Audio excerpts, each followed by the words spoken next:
It's Live or Die with your host, Chuck Toedan. The name of this segment is Hunger or Lust. Anyone on death row can be a contestant. Man or woman, young or old, I do not discriminate. You killed my mama. She was pretty old anyway. There are people out there who hate me. There are people in here who hate you too. Chuck Toedan wants you. Here we go. Deathrow Gameshow.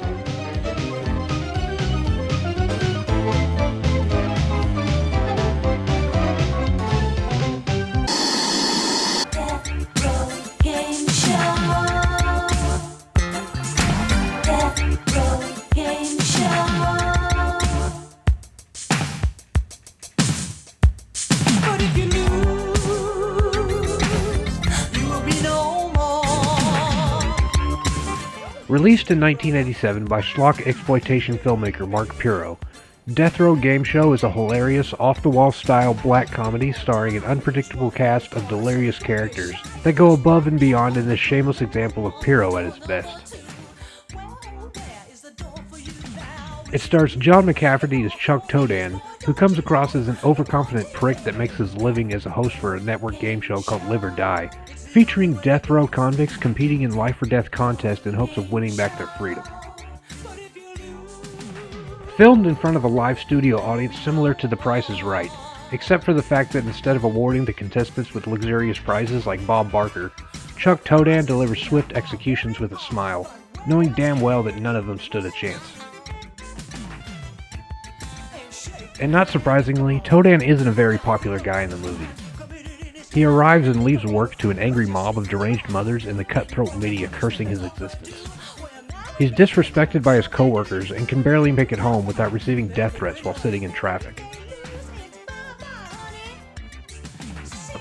But despite the regular abuse and scandalous notoriety, none of it seems to get under his skin until Chuck receives a visit from a frustrated stranger claiming to represent a former contestant on the show. Simply known on IMDb and other films as Beano, Luigi Pappalardo introduces himself as the hitman that was hired to kill Chuck in revenge for the murder of a respected mob boss who appeared on Live or Die. Desperate to save his own ass, Chuck makes a deal with Luigi to spare his life in exchange for free tickets to his senile old mother's favorite show. But of course, in true Pirro fashion, someone royally fucks up and Mama Pappalardo ends up biting the dust in a nasty gas explosion.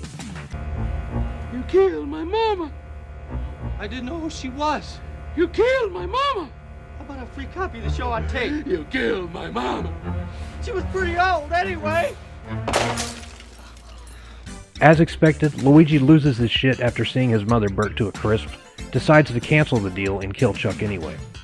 It's not my fault! Overall, one of the key elements I can truly appreciate about this film is how it makes a point to avoid being taken seriously at all costs. Unlike a lot of movies you have in today's PC-friendly society, Deathrow Gameshow embraces the filth, sex, and campy slapstick humor while offering no apology for the brash nature of the film. Pirro knew he wasn't trying to make a family-friendly picture suitable for a PG audience, yet still wanted to create a certain style that didn't seem forced or mechanical. The writing is witty and quirky, and you have to listen closely at times or you might miss something that the writer snuck into different spots of the movie. I'd like to remind our alcoholic friends out there not to drive while drinking. You could spill it. And unlike the painfully bad horseshit we're subjected to with modern cinema, this movie is actually funny and will succeed in making you laugh. Starting with John McCafferty, who does an awesome job of playing the obnoxious, arrogant, sleazy game show host, and even though he's a complete asshole, I couldn't help but like him. He's the type of leading character that people are made to despise and appreciate at the same time. And with McCafferty being no stranger to trashy humor, he easily adapted to the role of a pompous slimeball with nothing to lose. And despite the constant comparisons to the same year's release of Running Man, a Stephen King short story adapted to film with an almost identical premise, director Mark Pirro went out of his way to make Deathrow Gameshow a genuine film that was both original and rough around the edges. The only thing I was disappointed about was the lack of blood and gore. But at the same time, I can appreciate the fact that Pirro was able to produce an amazing film without going for complete shock value. Especially with a title like Deathrow Gameshow, where most people walk in expecting to see live executions and overused murder gags. It's a black comedy with several screwball elements, cheesy visual gags, and one of the best dream sequences ever put on screen. The film is both crass and corny, but the overall tone is both fun and positive, allowing any viewer a perfect example of what to expect from director Mark Pirro. It wasn't made for mainstream audiences, but I also think there's a large cult following that can appreciate the chaos that goes into making a ridiculously bad B-movie.